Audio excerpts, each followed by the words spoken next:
todas, todes, todos a el segundo día del cuarto encuentro de estéticas de la ciencia ficción.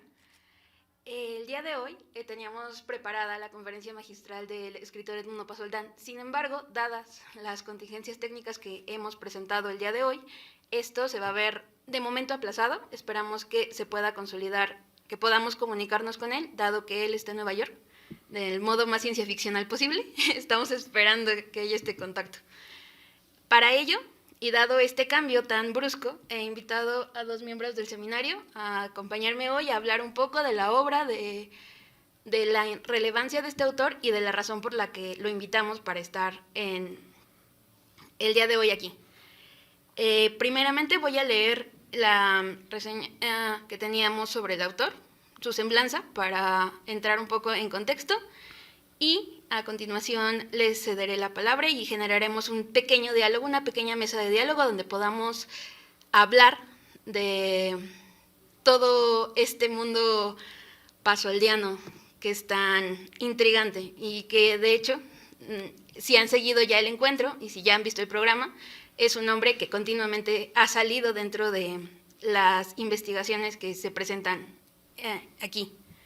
Bien, Edmundo Pasoldán es escritor, nació en Bolivia en 1967, es profesor de literatura latinoamericana en la Universidad de Cornell, es autor de 11 novelas, entre ellas Río Fugitivo, de 1998, La materia del deseo, del 2001, Palacio quemado, del 2006, Norte, del 2011, Iris, del 2014, Los días de la peste, 2017, Allá afuera hay monstruos, del 2021, y los libros de cuentos La máscara de la nada, de 1990, Desapariciones, de 1994, Reunidos con desencuentros, de la misma editorial, Amores imperfectos, de 1998, Billy Ruth, 2012, Las visiones, 2016, La vía del futuro, 2021. Estos tres últimos publicados en la editorial Páginas de Espuma. Ha coeditado los libros Se habla español, en el año 2000, Bolaño salvaje, del 2008. Sus obras han sido traducidas a 11 idiomas y ha recibido numerosos premios, entre los que destaca el Juan Rulfo de Cuento, de 1997, y el Nacional de Novela en Bolivia, en el 2002. Bien, hablar de Edmundo Pasoldán es hablar de muchas cosas. Él ha tenido una obra muy prolífica, es un gran narrador, ha escrito tanto realismo como ensayo como ciencia ficción, que es lo que nos tiene hoy aquí. Creo que una de las razones por las que su obra es tan relevante es que tiene que ver con situaciones de violencia, con la idea o la particularidad de adentrarse en las tradiciones narrativas latinoamericanas más relevantes, también de confrontarlas. También ha tenido la habilidad de poder hablar incluso sin tener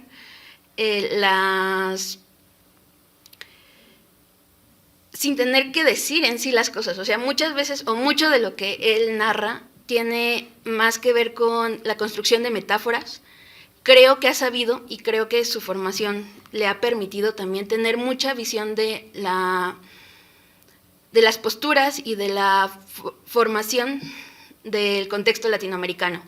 Creo que es un escritor que se tiene que leer, que es muy bueno para entender las múltiples realidades latinoamericanas, los muchos mundos que caben aquí, y creo también que su narrativa dentro de la ciencia ficción ha tenido también a dar pie a nuevas formas de narrar.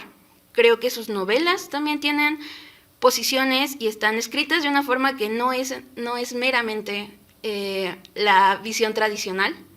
También creo que sus libros de cuentos tienen ejes muy interesantes para ser abordados. Creo que por eso también ha tenido el éxito que tiene, al menos entre los lectores.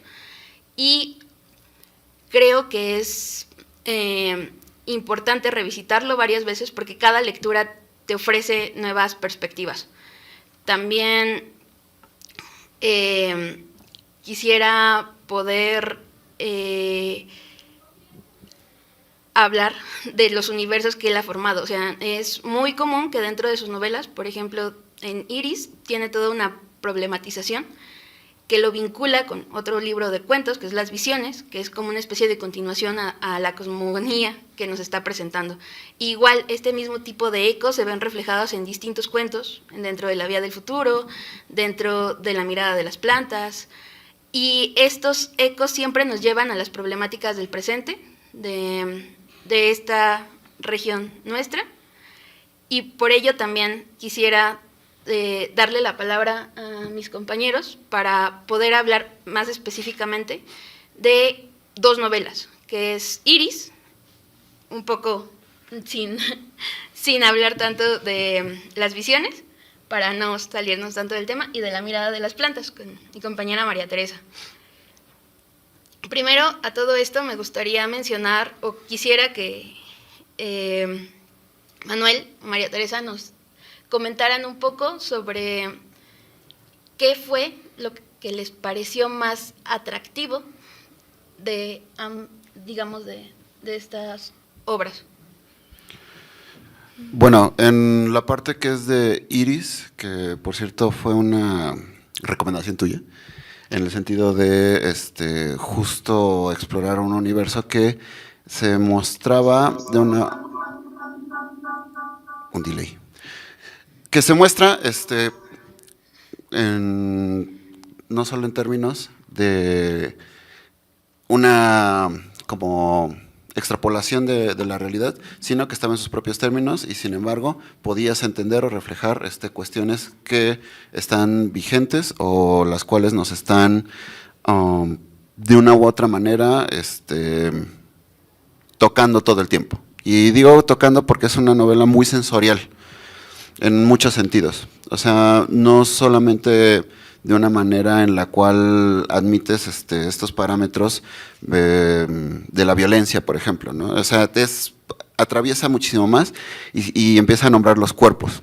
Y empieza a nombrar los cuerpos en diferentes códigos y con diferentes registros, que creo que es lo que más me impresionó de la novela de Iris, o creo que es muy interesante de analizar, porque genera no solamente el registro cartográfico del mundo que está planteando en Iris, sino que también hace todo este mapeo de las sensorialidades y de las sensibilidades y sentires y pensares de cada uno de los personajes que ubicas dentro de toda la novela. Creo que esa es una de las cuestiones que más me llamó la atención dentro de Iris, pues.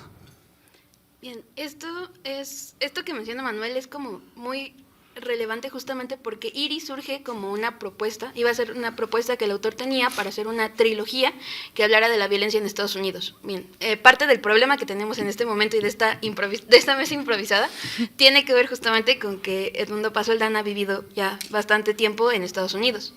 Actualmente se encuentra en Nueva York y esta trilogía se planteó como una obra realista. O sea, en la primera parte iba a hablar sobre la violencia de las armas en Estados Unidos, la segunda parte es norte, sobre la violencia fronteriza, y como tercer eje iba a hablar de la violencia de la guerra, en este caso en Medio Oriente.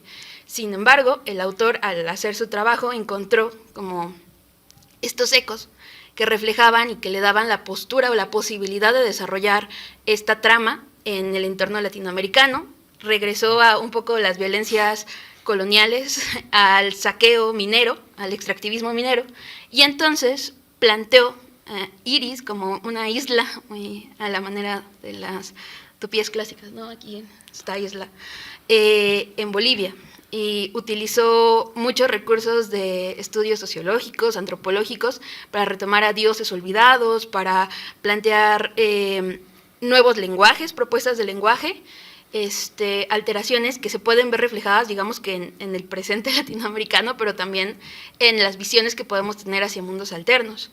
Esto también ha generado mucho interés, por ejemplo, en la posición hacia cómo nos imaginamos el futuro de América Latina digamos que en la situación actual en la que nos encontramos. Frente al saqueo, todavía hay resistencia, y creo que es algo que nos atraviesa de forma constante y nos presenta posibilidades a esta violencia, pero también nos presenta mundos deprimentes Ok. Bueno, ya tuvimos el contacto con el autor, entonces creo que podremos seguir con esta mesa. Ah, ok. Bueno, todavía tenemos un breve tiempo, perdón. Todo esto es parte de la improvisación, entonces en improvisación tienes que ir sobre la marcha. Es también para generar más preguntas si tienes sobre las novelas, Iris. Creo que hay una... Ya mira, ya se conectó, entonces creo que le puedes dar la bienvenida. Bien. Hola Edmundo, perdón por... como no lográbamos tener la colección, empezamos a improvisar un poco sobre tu obra. Espero... Ah, perdón, ¿bueno?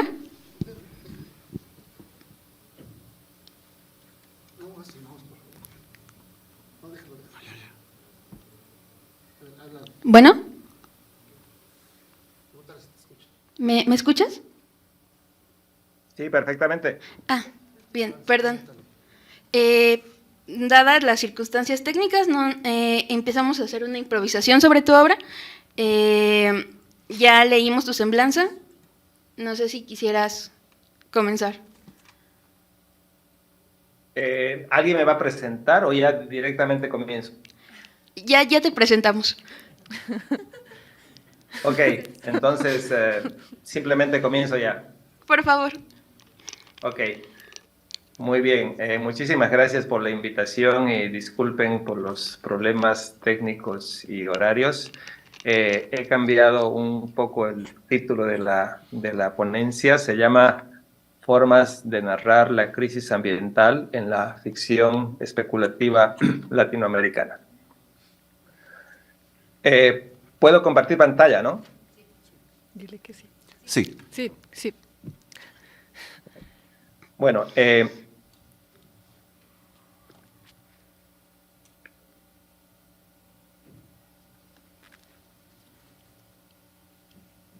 algunos años atrás, en The Great Derangement, un celebrado ensayo que se leyó como una suerte de manifiesto a favor de la necesidad de escribir más narrativas que tengan en cuenta la realidad apabullante de la emergencia climática, el novelista indio Amitav Ghosh escribió que el cambio climático proyecta una sombra mucho más pequeña en el panorama de la ficción literaria que incluso en el ámbito público. De manera contundente dijo, es como si en la imaginación literaria el cambio climático fuera de alguna manera similar a los extraterrestres o los viajes interplanetarios. No es casual la última imagen, porque Ghosh está hablando en su ensayo de la ficción seria, entre comillas, literaria, realista, en oposición a ese género que se ha ocupado tanto de viajes interplanetarios y extraterrestres, la ciencia ficción. De hecho, Ghosh sugiere que la ocurrencia de algo muy improbable en la vida real, un tornado, un huracán, un terremoto, corre el riesgo de ser desterrado a las viviendas más humildes que rodean la casa solariega y que ahora han llegado a ser llamadas fantasía, terror y ciencia ficción. En otras palabras, en The Great Derangement, Ghosh reconocía que mientras el realismo no se preocupaba tanto del cambio climático, la ficción especulativa sí lo hacía. Podía haber sido interesante que Ghosh llegara al corolario obvio, que la ficción especulativa, con todo lo entretenida y escapista que puede ser, siempre fue una serie de géneros preocupados por los cambios sociales y climáticos a escala planetaria y que por lo tanto merecía ser tomada más en serio. Pero no, Ghosh no quería romper una lanza a favor de estos géneros populares, sino más bien reclamarle sus faltas a la ficción, entre comillas, seria. Hay en sus páginas, sí, una excepción no realista. Los elogios que le hace al realismo mágico y su preocupación por el clima. El realismo mágico le merece esa atención porque desde Carpentier y García Márquez en adelante ha sido visto como ficción seria, del mismo modo que la literatura fantástica de Borges también lo es. Hay otras cosas que reclamarle a Ghosh en este ensayo, por ejemplo, que quizás no es que la literatura realista no haya estado interesada en el cambio climático o en el calentamiento global, sino que más bien nuestra forma de acercarnos a los textos no se haya enfocado en este tema porque no se lo consideraba urgente. Por dar un ejemplo personal, durante muchos años yo enseñé un cuento clásico del escritor peruano Julio Ramón Ribeiro, Los gallinazos sin plumas, en un seminario de literatura andina.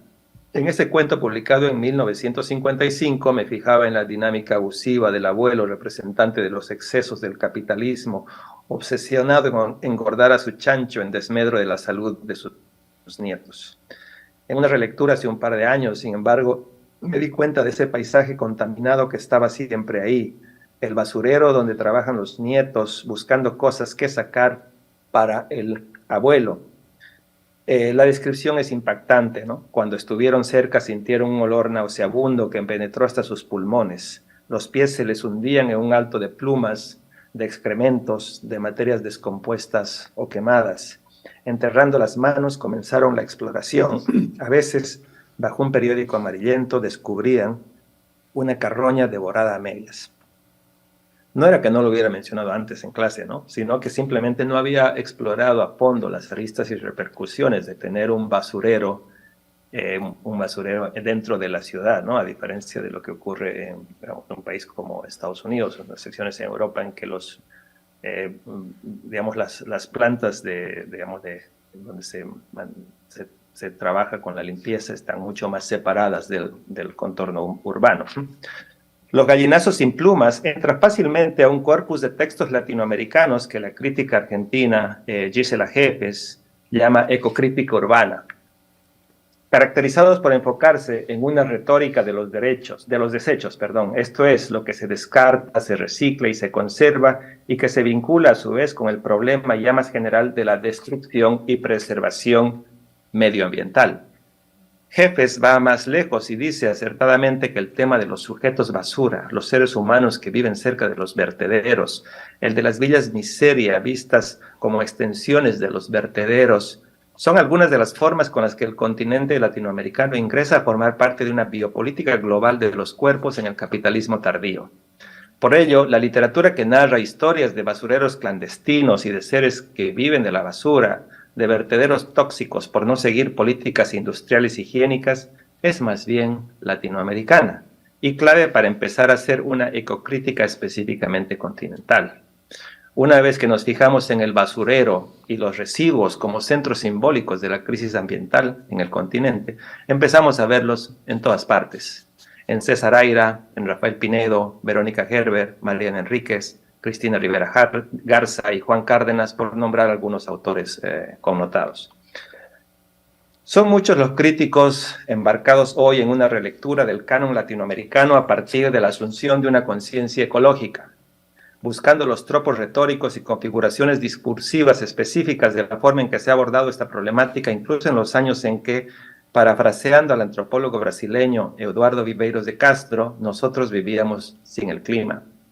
Son necesarias esas nuevas lecturas ecocríticas de un canon no casualmente dominado por la obsesión por el paisaje, el territorio y la naturaleza.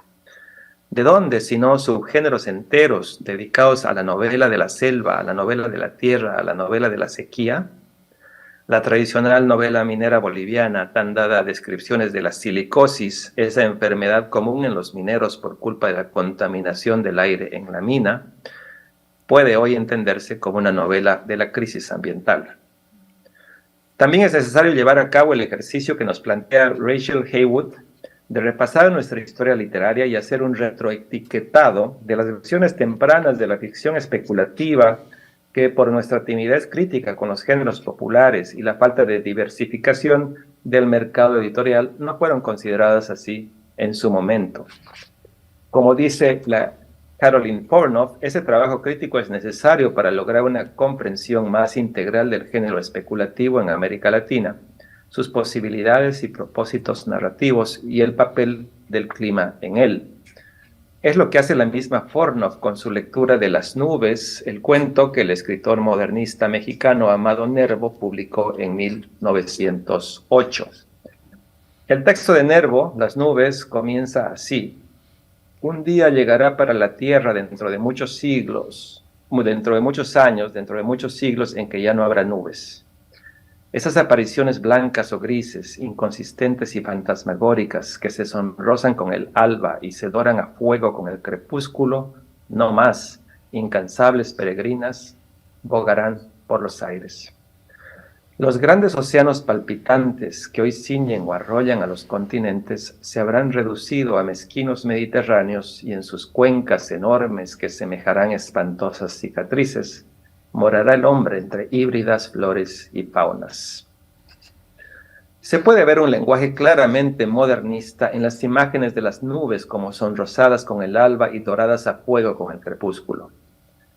Pero el texto de Nervo es también ficción especulativa y se atreve a imaginar nuevas formas de pensar el clima, la extinción y los límites de la representación. En efecto, Nervo no solo nos muestra que nuestra ansiedad ecológica contemporánea no es nueva, sino que el cosmopolitanismo modernista era también capaz de tener la conciencia planetaria que pensadores como Isabel Stengers o Dipesh Chakrabarty nos reclaman para enfrentar la emergencia climática. En el breve texto de Nervo no se detecta una crítica política a los causantes de la situación, aunque sí se menciona que el ser humano es en parte responsable de la crisis, y cito, debido a incesantes filtraciones, el agua en las honduras de la tierra, amalgamada con otras sustancias, tendrá otras propiedades y se llamará de otro modo. Nervo es un adelantado, pues son pocos los escritores que por entonces podían pensar que los cambios en el medio ambiente no ocurrían solamente de manera natural.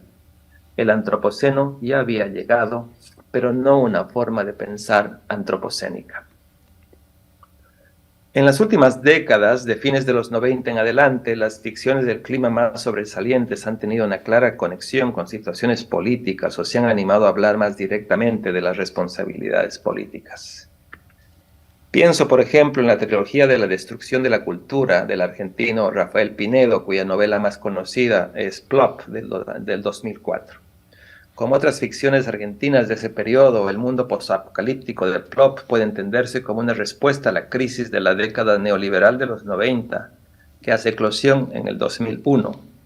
El autor imagina el futuro devastado a partir de los desastres del presente, años de ajuste económico y corralito. Pero eso no ocurre solo en la Argentina, sino también a lo largo del continente, como lo ha estudiado Andrew Brown en Cyborgs en Latinoamérica. Los futuros distópicos que imagina la ciencia ficción latinoamericana de entre siglos apuntan a una crítica social del modelo de desarrollo neoliberal convertido en hegemónico. Vuelvo a Plop y a la basura. El gesto brillante de Pinedo es encontrar en los recicladores que deambulaban por las grandes ciudades argentinas del periodo, hurgando en la basura y recolectando residuos para sobrevivir, una gran metáfora de la crisis. Porque eso es lo que son los personajes de las tribus nómadas de la novela, recicladores de los restos del desastre. Plop narra un desastre medioambiental, un apocalipsis ecológico en el que la radiación cruza el aire y contamina los ríos, produce cáncer y mutaciones en los humanos. La planicie que habitan los humanos está marcada por la devastación ecológica, y cito, se camina sobre el barro entre grandes pilas de hierro, escombro, plástico, trapos podridos y latas oxidadas. Entre las pilas de basura se encuentra de todo. La mayor parte es hierro y cemento, pero hay mucha madera también, y plástico, de todas las formas, y tela, casi siempre medio podrida, y aparatos, que nadie sabe para qué son o fueron. El narrador insiste más adelante, el paisaje era siempre el mismo, barro, hierros retorcidos, cascotes, basura, algún arbusto. Se vive sobre la basura, los recursos naturales escasean tanto que la gente se pone a adorar un árbol porque es el único que encuentra en la región. Plop no ha visto jamás un árbol y cuando quiere dibujarlo no puede, es incapaz de imaginarlo. En la novela la misma forma da cuenta de la precariedad, de la regresión a un mundo más básico. Las frases son cortas, hay ausencia de adjetivos. El lenguaje se transforma. El uso de eufemismos, de palabras relacionadas con la economía, como usar o reciclar, muestran la ideología, la forma en que el sujeto económico neoliberal es internalizado. En la sociedad de consumo del capitalismo tardío en América Latina, el hombre basura, el que vive cerca de los basurales y vive de la basura, es el símbolo de la biopolítica de los cuerpos en funcionamiento. Pinedo vuelve literal esta idea. En Plop, los que no son útiles al grupo son reciclados, es decir, asesinados. Partes de su cuerpo se resignifican y usan para los sobrevivientes. Así, hay una simbiosis entre el paisaje y el ser humano. Los residuos de las ciudades que alguna vez existieron están en el suelo y los humanos los coleccionan y los reciclan, pero también el ser humano puede convertirse en residuo y ser reciclado. No es casual el nombre del personaje principal, plop, como el sonido del barro al caer sobre los humanos en ese paisaje árido, como la materia de esa tierra seca con la que el personaje termina fundiéndose. Como dice Agustina Gugia, esta obra es un claro ejemplo de cómo las ficciones post-apocalípticas suelen cuestionar y corroer las imágenes canónicas que la literatura ha construido sobre la naturaleza, tal como sucede con el agua, símbolo eterno de vida, que aquí se transforma en un elemento que quema la piel y mata. Pero no solo ella, sino que toda la naturaleza se configura en la novela como un escenario hostil, un espacio de absoluta precarización por el que los cuerpos circulan. En las ficciones especulativas más recientes, las crisis ambientales pueden llevarnos a diferentes lugares. En el cuento, como una casa enloquecida, vaciada de contenido, el argentino Patricio Prón se pasea por el antropoceno y muestra las múltiples conexiones de la basura con otros artefactos a lo largo de milenios. En La Compañía, la mexicana Verónica Gerber crea una ficción geológica que aborda el tema de la violencia lenta de la contaminación de un pueblo y, como en Prón, del tiempo profundo del periodo extractivista. Los textos de Gerber y Prón nos sitúan ante el debate de cómo escribir sobre la ficción ambiental y el antropoceno, y son un buen ejemplo de que para esos temas la ficción especulativa es capaz de explorar causas y consecuencias de mejor manera que la ficción realista. Como nos recuerda Mary Louise Pratt, el cronotopo es una configuración particular de tiempo y espacio que genera historias a través de los cuales una sociedad puede examinarse a sí misma. Pero, ¿qué pasa si estamos narrando un relato que incluye eras geológicas? El antropoceno, continúa Pratt, crea un nuevo cronotopo con una configuración espaciotemporal multipolar. Evoca significados previamente inexistentes para la experiencia humana, nuevos futuros posibles, configuraciones de deseo, acción, valor, intención. Surgirán, como en el caso de Gerber y Prón, nuevas formas narrativas que intenten atrapar nuestra nueva relación con el planeta. Nuevas formas de de leer el paisaje, y aquí cito a Pratt, no tan separados de los humanos, sino densamente poblados por fantasmas y vidas posteriores de la actividad humana, que han sido absorbidos y entrelazados en la propia generatividad del paisaje. En el cronotopo antropogénico, la agencia humana y no humana ya no se distinguen visual o analíticamente. El cuento de Prón es fascinante por la forma en que descentra al sujeto humano de la narrativa y utiliza una escala geológica para narrarlo.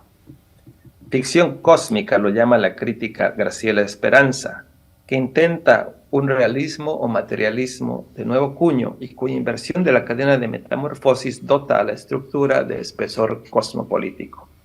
Ficción con un narrador hiperolímpico, superior incluso al omnisciente que nos legó el siglo XIX, pues es capaz de atreverse a narrar el mundo antes de la aparición del ser humano y convertir a una cosa inanimada, como una peluca, en el centro de la narración.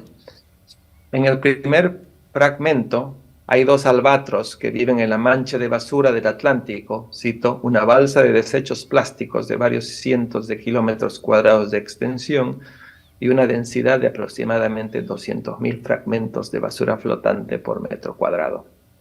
Una vez más, la basura es el centro simbólico del texto, aunque esta vez en un lugar del océano, como para subrayar las intenciones planetarias de Prón. Estamos lejos de los gallinazos sin plumas y de su especificidad limeña. El cuento narra la historia de un objeto, una peluca, y su viaje a través de múltiples vicisitudes.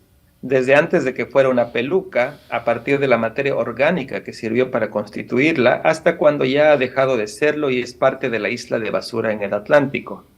Los albatros picotean distintos desechos de la sociedad industrial, el filtro de una aspiradora, una llanta, hasta que de pronto uno se atraganta con algo y termina por soltar, cito, una hebra finísima que sale de su pico en un amasijo de pelos plásticos a los que hay enredados conchillas y jugos gástricos. Esa hebra es lo único que queda de la peluca. Después, el cuento retrocede en el tiempo hasta encontrarse con diferentes dueños de la peluca. Primero una drogadicta llamada Lisa semanas antes de que el albatros se encontrara con la hebra, luego el yonki que se la regaló y el momento en que se encontró con ella en un contenedor de papel, luego la mujer que la botó al contenedor, luego su madre que también la recogió de un contenedor, luego una actriz porno, luego el hombre que compró la peluca para que la usara la actriz porno, para que luego nos encontremos con un montón de bolsas plásticas, varias medias de mujer y un suéter que han sido convertidos en una peluca mediante el tratamiento del poliacrilonitrilo que contenía. Pron escoge seguir el hilo narrativo a uno solo de todos los materiales con que ha sido hecha la peluca, el suéter sintético. De modo que seguimos retrocediendo en el tiempo hasta llegar a un derivado del petróleo, a la extracción de ese petróleo y 50 millones de años atrás, en el Eoceno inicial, al fondo anóxico de la Tierra, es decir, desprovisto de oxígeno y por lo tanto susceptible de que todo lo que caiga en él se convierta en petróleo. Habrá también en el cierre, y ahí va mi imagen, un Hyracotherium, un pequeño caballo del Eoceno inicial con la facultad de recordar a Empédocles y preguntarse si el mundo comienza con él. Pron narra la dificultad de contar una historia de tiempo profundo, una contaminación geológica convertida en violencia lenta. Como dice Matías Oviedo, el desafío consiste en enfrentar dos temporalidades, una humana y otra no humana. Distintos personajes aparecen en el relato, pero como el tiempo los devora de inmediato, como muchas cosas han ocurrido incluso antes de que ellos salgan a escena, simplemente no tienen forma de darle sentido a lo que ocurre. Si el cuento realista tradicional busca el sentido de los acontecimientos a partir del conflicto entre los personajes, el cuento especulativo de Pron indica que a la hora de narrar a escala geológica las armas tradicionales del cuento no funcionan. Se trata de una paradoja.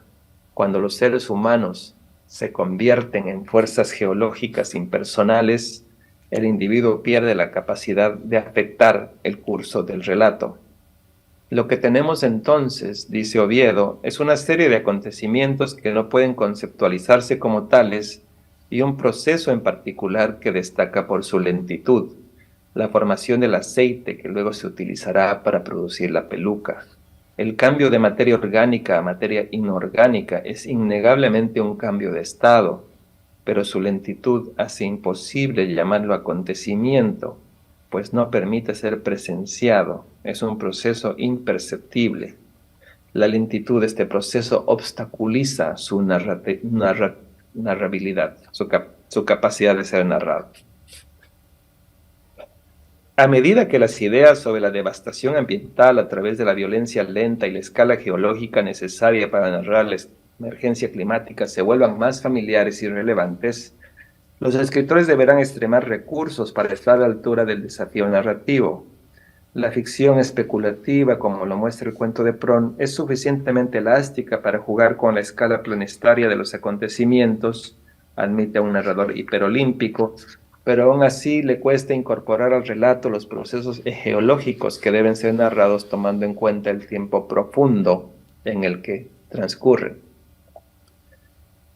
Verónica Gerber es otra escritora que se enfrenta al desastre ambiental a escala geológica y haciendo uso del tiempo profundo y la violencia lenta.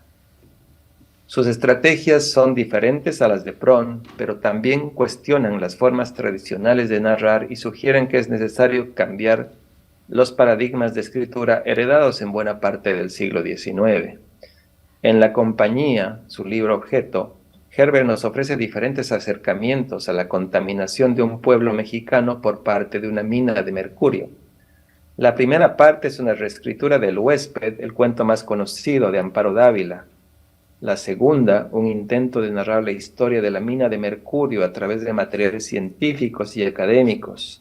mapas, fotografías y testimonios, e incluso un relato, José Largo, de José Luis Martínez. Ambas partes están relacionadas entre sí.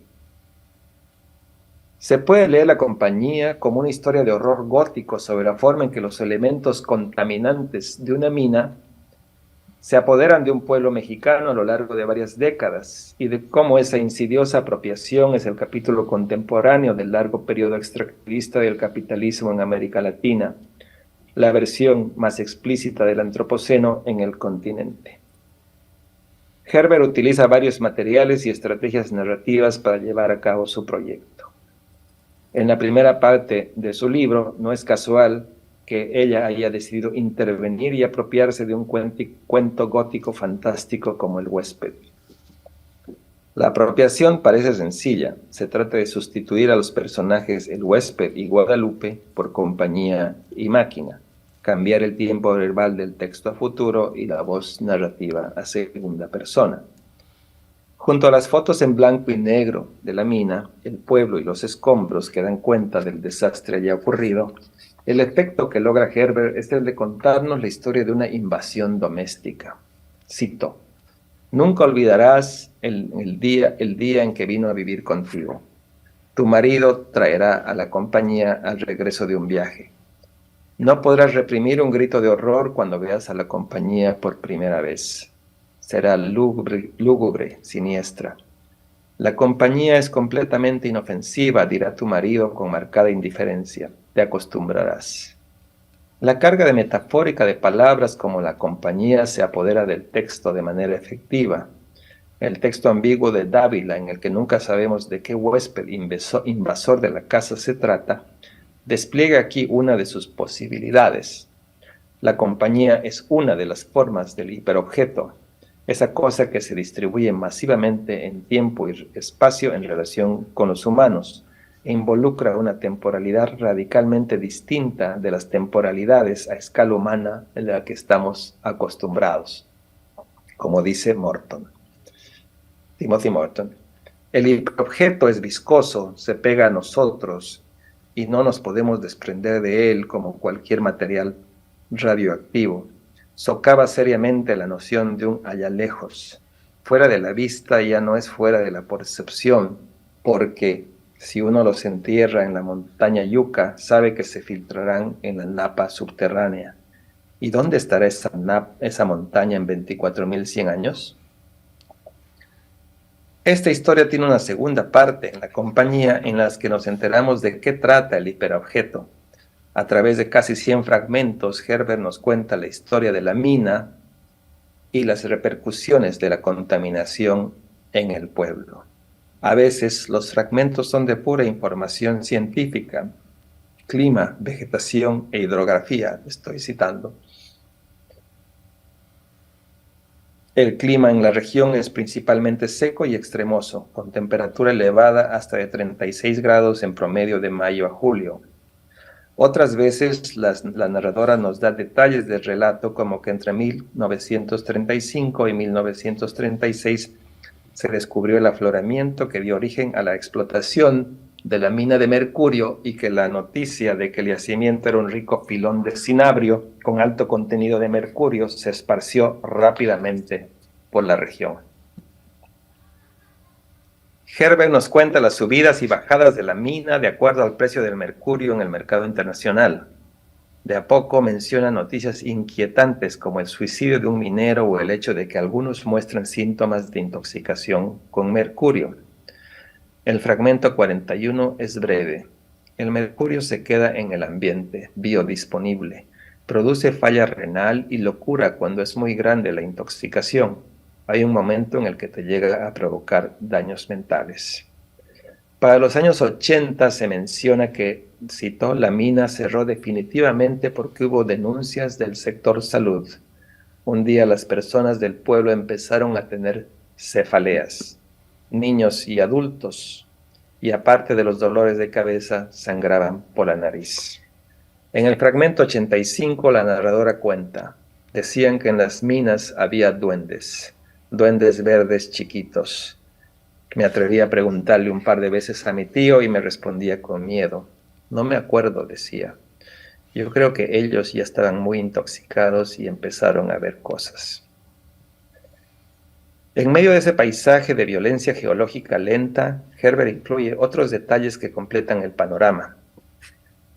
Por un lado están los rumores de la presencia de desechos nucleares en Nuevo Mercurio. Por otro, las menciones a que en el lugar han caído con frecuencia meteoritos. Así, entre la radiación nuclear y la presencia de material extraterrestre en el ambiente, se sugiere que son varias las posibles formas que puede tomar la contaminación de un lugar. Pero Herbert apunta a un enemigo más familiar. Y aquí está en inglés porque es una cita que en el texto está en inglés de un historiador y traduzco aquí como: todos los gobiernos latinoamericanos han promovido la expansión de actividades extractivas como una muestra para formas de estimular el crecimiento económico y apuntalar las finanzas públicas, más allá de su orientación política e ideológica. El texto indica que después de la contaminación se encontró durante la inspección tambos con bifenilos policlorados, compuestos producidos por Monsanto, la compañía Monsanto, que al ser liberados causan efectos adversos inmediatos o retardados en el ambiente por bioacumulación y o efectos tóxicos retardados en el ambiente. Investigaciones más recientes han concluido que los BPC son cancerígenos. Estoy entrando ya a la parte final de la presentación. Debido a la falta de leyes ambientales, la empresa utiliza BPC en los hornos de retorta, pues es mucho más barato que el diésel. Los pobladores del lugar, que no sabían que el BPC era un poderoso elemento tóxico, lo utilizaron también para las cercas y techos de sus casas. Solo a principios de este siglo, después de muchas enfermedades y muertes, se llevaron a cabo acciones de contención de la contaminación en el pueblo. Pese a ello, la exposición de la comunidad a los BPC continúa y se ha vuelto crónica. La compañía es explícitamente un relato sobre el neoextractivismo como la cara más visible del antropoceno en América Latina. Y aquí también hay otra cita en el texto en inglés, en el fragmento 91, que ahí abajo está traducido. El lema de este fenómeno es neoextractivismo, donde neo señala un cierto grado de continuidad con las tendencias históricas que comenzaron con la conquista y colonización de América Latina y África hace 500 años. La escala y el ritmo de las actividades extractivas han alcanzado niveles sin precedentes desde principios del siglo XXI, mientras el capital recorre el planeta en busca de inversiones especulativas y productivas en el contexto de crisis superpuestas, económica, financiera, alimentaria y ambiental. Herbert no solo está interesado en mostrarnos los hechos en torno a la mina de mercurio y la contaminación de San José Nuevo Mercurio a lo largo de 70 años. También señala que ese es apenas un capítulo de una violencia lenta que puede ampliarse hasta la llegada de los españoles a América del siglo XX. Además, ni siquiera las acciones para frenar la contaminación del BPC son del todo efectivas. Seguiremos viviendo durante mucho tiempo el desenlace de esta historia neoextractivista. Herbert nos muestra que para contarla ya no es suficiente el relato textual con personajes y situaciones dramáticas. La narración se abre a elementos visuales, especula sobre otras opciones, muestra una notable cantidad de datos científicos necesarios para que se entienda lo ocurrido. Si los escritores suelen esconder en sus relatos los resultados de su investigación y convertirlos en acción dramática, Herbert indica que quizás para relatos geológicos especulativos sobre la crisis ambiental es necesario ampliar el panorama y mostrar la ciencia que apuntala a la historia, y dejarse incluso de ambigüedades en cuanto a los responsables del desastre. Los personajes no desaparecen, pero disminuyen de tamaño. El mal, después de todo, afecta a toda una comunidad y un continente. El hiperobjeto contaminante puede ser invisible, pero no por ello es menos efectivo. Ficciones del antropoceno, ambientalistas o climáticas como las de Prohn y Herbert desestabilizan la agencia del ser humano y lo muestran pequeñísimo en la larga escala geológica, o restringido e imponente ante las cosas extraordinarias que ocurren cuando el medio ambiente es afectado. Es como si el tiempo ordinario en el que se suceden los dramas entre humanos estuviera en desajuste con el tiempo geológico de la emergencia climática. Al final, como dice Min Young Song en Climate Lyricism, pareciera como si ser testigo fuera el único papel ético posible para los personajes de estas ficciones, pues en la mayor parte de los casos o son víctimas pasivas de una violencia que no saben qué está ocurriendo en su comunidad o no tienen la perspectiva de larga escala para enterarse de qué va el desastre. Sí, es notable el descentramiento de los seres humanos en estas narrativas y la forma en que el paisaje, estático en tantas novelas, adquiere vida y un rol fundamental en Prohm y Gerber. Estos escritores nos hacen prestarle atención al mundo de una manera más minuciosa. Algunas asignaturas pendientes pueden ser las de lograr que los personajes de estas narrativas recuperen una mayor agencia ante el desafío abrumador al que se ven sometidos y que las culpas y responsabilidades políticas de la crisis ambiental no se desdibujen. Sin embargo, habría que preguntarse si la literatura nos puede liberar de algo, si enfrentarse al problema y narrar las dislocaciones de la emergencia climática no son ya desafíos enormes para cualquier escritor. Y concluyo aquí. En un texto reciente, el escritor colombiano Juan Cárdenas advertía de la necesidad de que en un momento como este, después de tanta narrativa distópica y esa sensación de lenta cancelación de futuro, las palabras son del crítico cultural Mark Fisher, gracias al modelo neoliberal, lo necesario para el escritor latinoamericano hoy era ayudar a imaginar futuros posibles y construir utopías, entendiendo la utopía de manera lúcida, no como ese espacio paradisiaco donde todos volveremos a ser felices, sino como, y cito, esta basura en pleno proceso creativo de descomposición química, este tiradero de formas que ya no pueden aspirar a una forma original y que por eso mismo no les queda más remedio que lanzarse al futuro. Ser la forma de lo porvenir. En medio de estos escombros tendremos que aprender a cultivar placeres futuros al alcance de todos. Quizás esa utopía esté al alcance de nosotros, escritores que creemos en la capacidad de la ficción especulativa para dar cuenta de los inmensos desafíos de la emergencia climática y la crisis ambiental. Muchas gracias.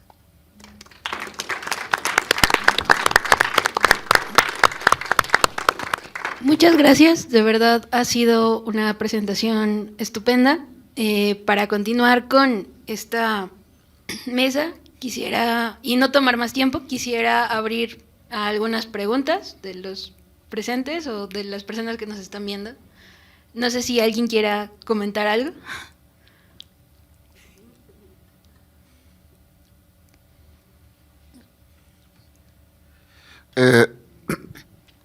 Dentro de todo lo que podemos como analizar o alcanzar y dentro de lo que no, pero como decías, estos hiperobjetos y estas formas en las cuales inclusive nos rebasa más allá de la experiencia cotidiana, ¿no? Esta forma en la que tenemos que investigar más para poder hacer como estos alcances.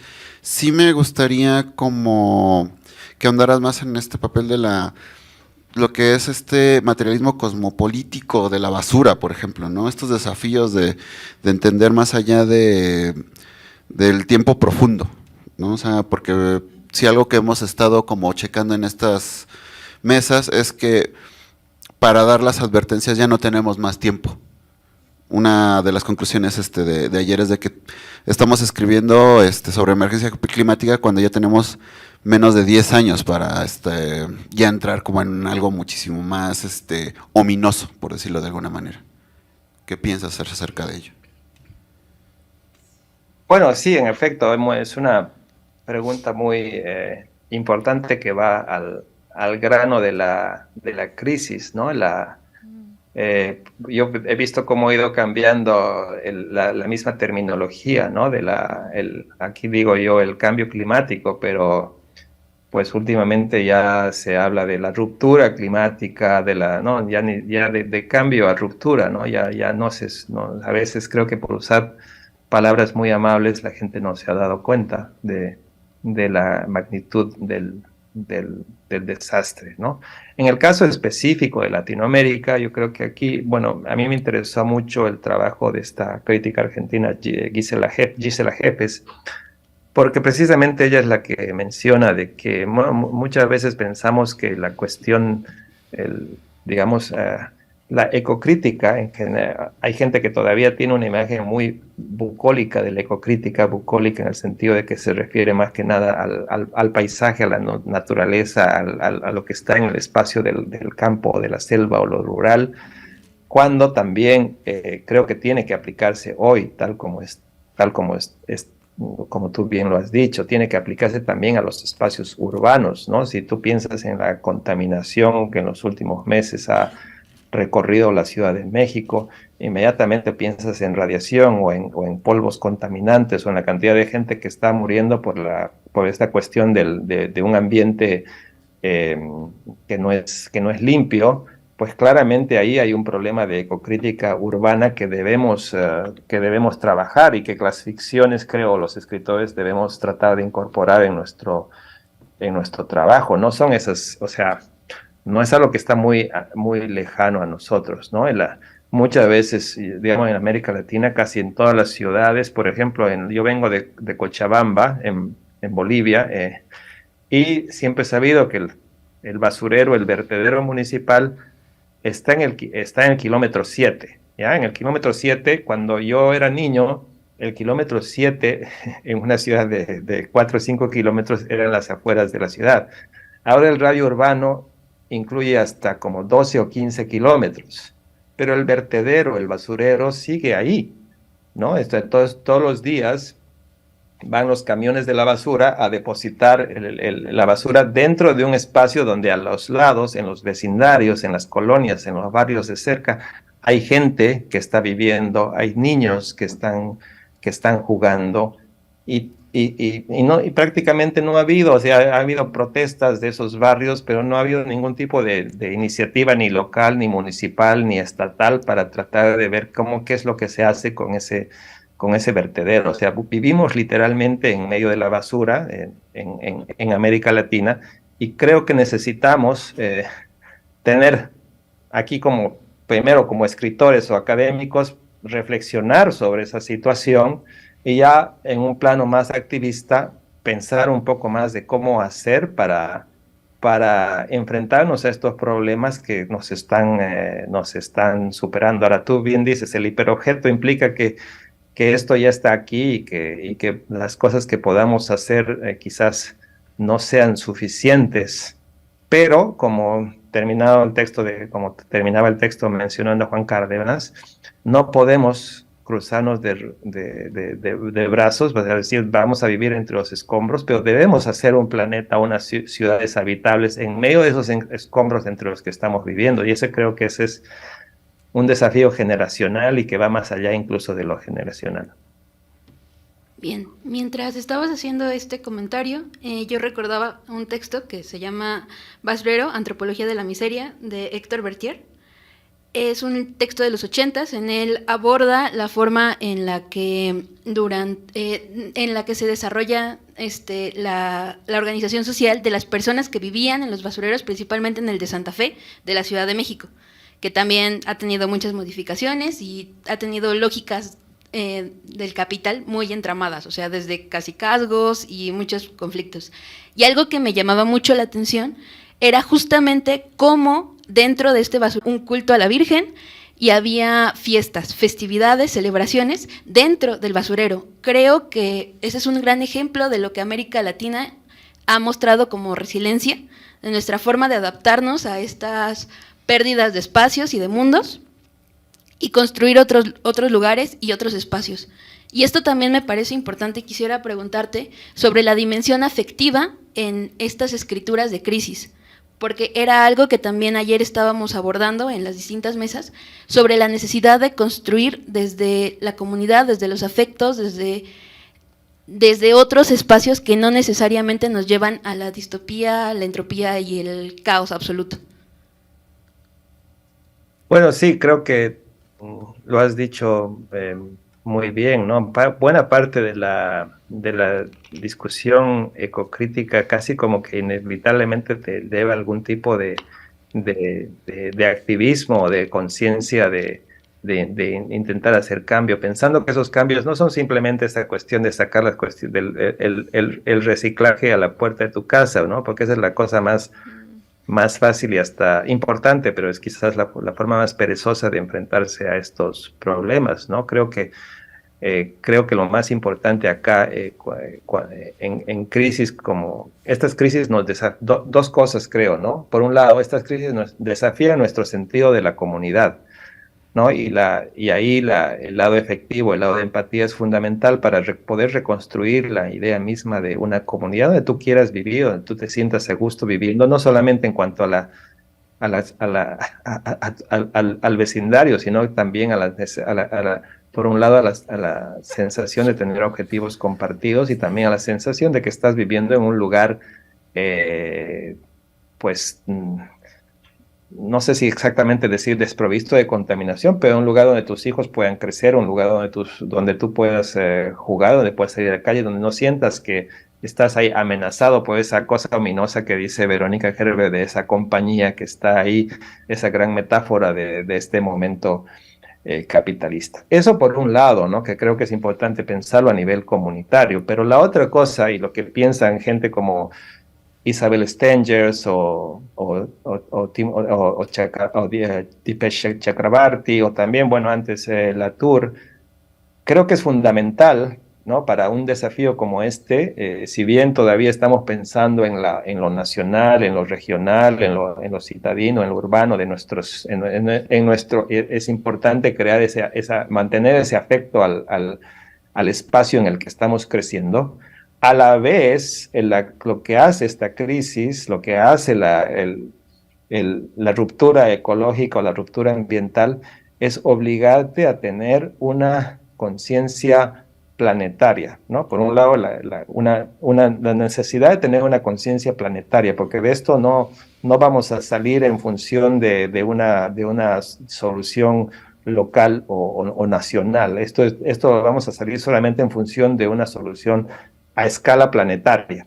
Eso por un lado. Y por eso es también importante pensar en el otro concepto, que es el de la cosmopolítica, porque esa cosmopolítica, la política siempre la hemos entendido como algo entre humanos, ¿no? Yo creo que hay que ampliar, expandir eso. La cosmopolítica es aquella que nos va a poder permitir a pensar en las relaciones entre los humanos y los no humanos, o sea, los animales y las plantas y todos aquellos seres que configuran o que conforman el planeta y que comparten el planeta con nosotros. Bien. ¿Alguien tiene alguna? Por favor.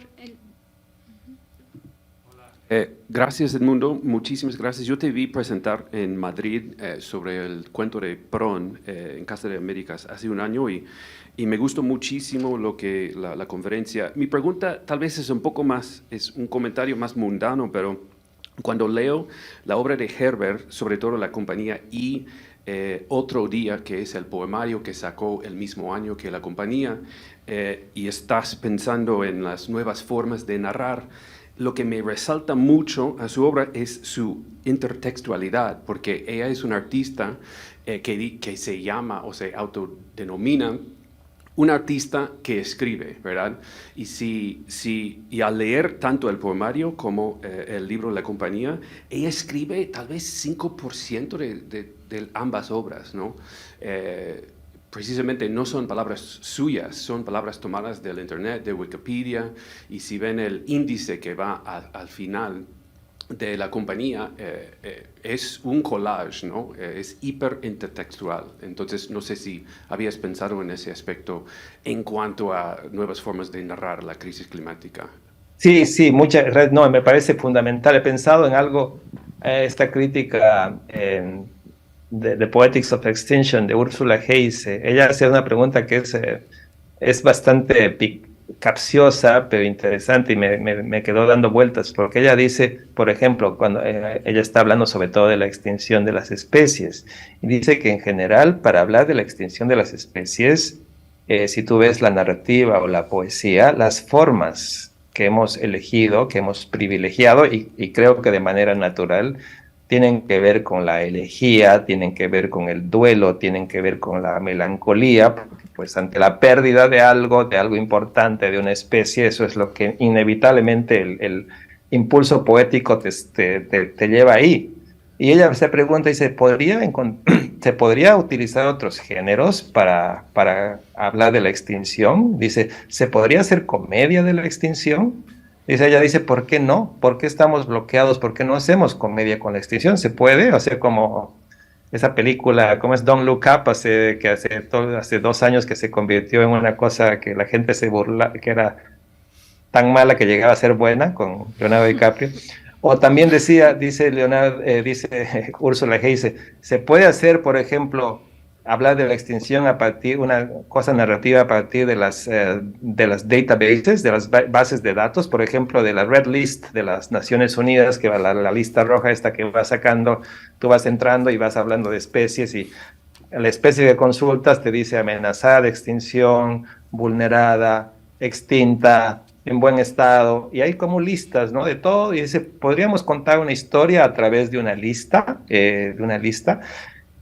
Entonces, la idea es pensar otras formas también, que justamente este momento de desafío que te tiene que obligar a trabajar otras formas narrativas, y creo que eso es lo que a mí, una de las cosas que me interesa de lo que hace Herbert, porque ella hace, Verónica, lo que hace en este texto, hace cosas que, por ejemplo, no sé, pues yo hubiera pensado otro momento que no haría. Entonces, tú haces toda esta investigación sobre las minas, la escondes, ¿no? Los datos estos científicos, y luego pones estos personajes y entras a las minas y puedes contar una narrativa sobre estos mineros que comienzan a sufrir estos males, o este pueblo que comienza a sufrir estos males. Pero ella, en vez de esconder estos datos, los expone, datos científicos, desde compuestos químicos hasta cuestiones meteorológicas, hasta cuestiones de los meteoritos y todo eso.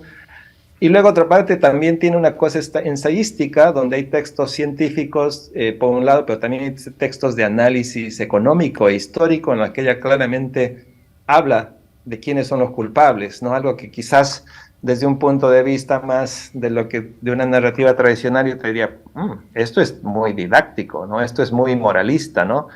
Pero quizás este momento, este tipo de problemas te lleve a ese tipo de reflexiones, y que quizás estos textos sí necesitan una moral de esta historia. Sí hay que decir quiénes son los agentes responsables de esta crisis, ¿no? Quizás no es lo mismo que una situación normal en que hay que hablar, no sé, de un problema, de un matrimonio en un cuento realista, ¿no? Sino quién es el culpable, sino quién contaminó este pueblo en México. Por un lado, es una narrativa, pero también es una historia de no ficción que nos implica, y creo que ella lo hace muy bien a través de esa intertextualidad que tú mencionas, o de ese collage tanto de imágenes como textos que van armando esta historia, de textos literarios y no literarios, ¿no? Bien, ya estamos casi sobre el tiempo. Creo que advertiría solo una participación más. No sé si alguien quisiera comentar algo. Si no, yo tengo una. Okay. Oh, sí, pero es como... Anímense. Bueno, Sí. en realidad... No necesitas micrófono para que te escuche. Sí. Bueno, porque están transmitiendo. Exacto. Sí. Bueno, yo nada más quería agradecerte muchísimo, porque me voy con un montón de recomendaciones literarias que además parecen muy sugerentes, por ejemplo, para lo que yo hago, que es pensar estos temas desde la filosofía. Entonces, pues muchas gracias por tantas referencias, y quería preguntar si nos podrían compartir la presentación, donde vienen como más datos. Y... En la página Sí, de sí, por Cenius está supuesto, y la transmisión, bibliografía, todo, encantado de compartirla. Dígame a qué email mando, al mismo email de donde desde la invitación, puedo mandar ahí el texto. También puedo mandar el PowerPoint que acompaña las imágenes, para que no se aburran ustedes, pues ese PowerPoint. Pero sí, por supuesto, encantado de compartir el texto. Muchísimas gracias me alegra que te haya servido. Esto es un poco una cosa introductoria, porque claro, en 15 páginas, para un público amplio, estaba tratando de ver varias perspectivas, varias opciones, varios textos, intencionalmente, para tratar, este es un tema que en este momento me inquieta, pero también me fascina, ¿no? Porque me desafía para pensar en nuevas formas de narrar lo que está ocurriendo. De nuevo, te agradecemos muchísimo. Creo que ha sido súper prolífico. Creo que todos nos vamos con muchas cosas por pensar, con muchas preguntas y con muchos textos para leer. Entonces, No, muchísimas gracias a ustedes por la invitación y disculpen al comienzo por los problemas de conexión. no, no hay problema. A todos nos toca improvisar. Creo que es algo muy latinoamericano. ir Parte sobre- de la emergencia. Bueno, muchas gracias. Gracias. Hasta luego.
Gobierno de México.